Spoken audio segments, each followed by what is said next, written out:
Hello everyone, and this is gonna be my Engie new weapons review. And for my Engie weapons review, I'm actually gonna break this up into two videos because I do a full wrench analysis on new buildings and stuff. And let's just say that took a long time, and I'm pretty sure you guys don't want to watch a video that's possibly going to be 30 minutes long. So I'm just gonna break it up into two videos. And here I'm just timing of how long it takes to build a dispenser, a teleporter, and a sentry gun with each wrench. And for this video, I'm actually not going to go through any like ammo refill boxes or whatever. I'm just going to use the metal from the dispenser. And here I'm using the stock wrench to show you how long it would usually take. And right now I'm building a dispenser, and later I'll be building a teleporter with only the help from the dispenser metal. And with that, you can also see how long it takes. Eventually I'll be using the different wrenches to show you which is the best wrenches and which ones are the best wrenches for buildings and stuff, and which ones are the worst for, well, buildings and stuff. So I'll talk to you after this entire wrench analysis is over, and I'll tell you which ones I think are good for offense, defense, and which loadouts are good. And in the next video, I'll talk about the guns and stuff. So yeah, I'll see you. Advantages, but that's hardly that's hardly a downfall, because if it's the most balanced wrench, then you're guaranteed to do really well with it. So right now I'm just showing how long it would take each things regularly, as I mentioned earlier. And so far, the stats of each things are not that bad. 44 seconds on the dispenser, 20 something-ish seconds on the teleporter, and now the sentry gun. Sentry gun, you'll see how long it takes later, but as of right now, I'm just going to talk about something else, like that. Like this is distracting if I don't mean that. But now, as you can see, the sentry gun takes around 24 seconds, and you guys might want to write this down to have a comparison of all the wrenches I'm going to show you.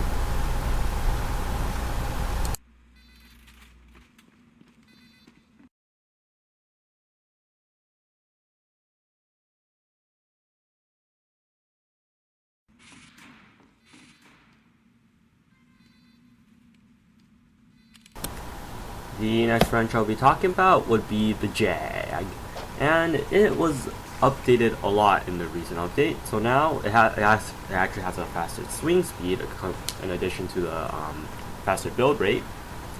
But something that was nerfed as well was that its repair per swing now went from 100 to only 80. The thing is, the faster swing rate actually counters that, and the con of that doesn't really matter anymore. And it still has the damage penalty, but who cares? They're building stuff faster than usual. So yeah, go ahead and use this weapon because it's really good now. And anyways, I'm building a dispenser right now, so you can see this video of how fast it takes compared to the stock wrench. Yeah, I've always found that to be a very good advantage because I like to build stuff fast. And as you know, before say a payload game and you're on defense, you can set up a lot of stuff quickly with this wrench. And with the new stats added to it, it's even faster now. Just be careful that your stuff doesn't get destroyed easily because of the repair rate decrease. And if you need to, you might want to equip the Rescue Ranger, which is the shotgun that repairs buildings from afar by shooting your buildings. And is it a good weapon? Well, I already answered that, and yes, it is a good weapon. And should you use it? Yes, you should use it. And what good loadouts are good with it? Well, personally, I actually use the Jag with the Rescue Ranger, as I said before, the Wrangler, because you can extend your range a lot with the Wrangler, and sometimes I'm not that accurate with my shots with the Rescue Ranger from afar, as we all know, because I suck at aiming. And Jag, and there's nothing else for the PDA, but Valve should add a new PDA type thing.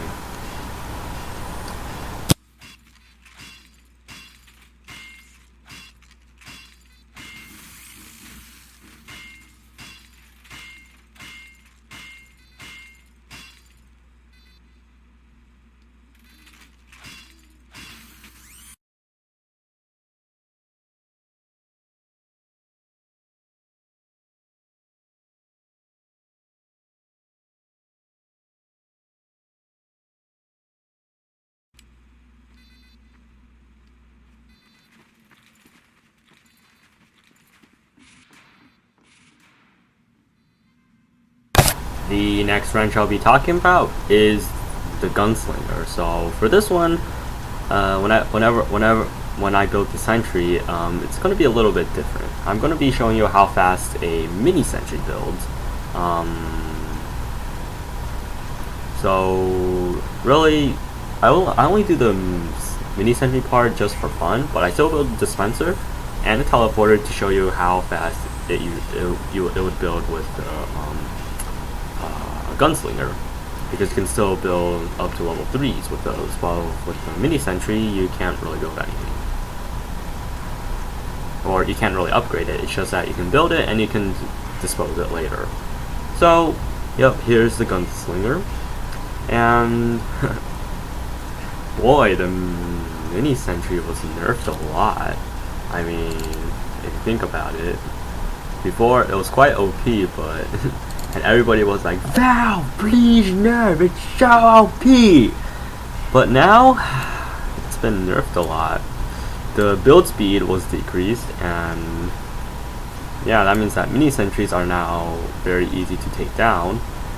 And what's even more is that mini sentries only start at 50% health, and they gain up to 100 as they build. So instead of starting at 100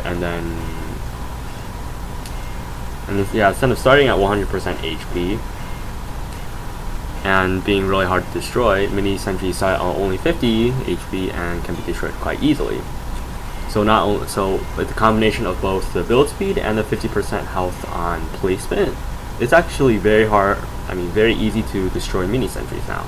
However, mini sentries can now be repaired, but if you think about it, you might actually want to save that metal to build another mini sentry. And mini sentries can now be boosted with wrench construction, but we already knew that. And the little metal parts you get from destroying mini sentries, you can't pick them up anymore. So you can't get so you can't really get metal that's like 7 metal, and if you think about it, 7 metal might be able to get you like a new dispenser if your metal count is like just below 100. So yeah, for some people it might be a nerf, but in my opinion it's not that big, but it's also a nerf nonetheless. So is the mini sentry / Gunslinger still good to use? Well, you still do get the plus 25 health boost with the Gunslinger, and that's actually quite good. However, the mini sentry, I think this makes combat engineers to be a little bit more careful of when they should build a mini sentry, so when they could use it to its max potential. However, it's still pretty annoying nonetheless, but yeah, I think it's a nerf. It's a good nerf, so yeah, it's less annoying now, but it's still pretty annoying nonetheless. And well, it's a typical combat Engie weapon. Just use like the Frontier Justice or the Widowmaker as your primary, Wrangler or pistol, depending on your pick, as their secondary, and yeah, you're a battle engineer. So if you want to try this out, then give it a go. The last wrench I'll be talking about in this update is the Eureka effect. Oh god, not the Eureka effect. Oh, I hate this wrench. So what the Eureka effect used to do was that you upgrade your buildings twice as slowly. So instead of spending 25 metal at a time, you only spend 12 at a time. So as a result, your repair rate and upgrade rate was severely impaired. But now it's even worse. With the current Eureka effect, every single time you go to, say, pick up an ammo box, so a medium ammo box, let's say, every single time you pick up a medium ammo box, you're supposed to get 100 ammo and also 100 metal for your buildings and stuff. But now you only get 50 because the wrench disadvantage is that you get 50% less metal from pickups and boosters. But not only that, but the construction hit speed boost was decreased by 50%. So now you build things so much slower with this thing.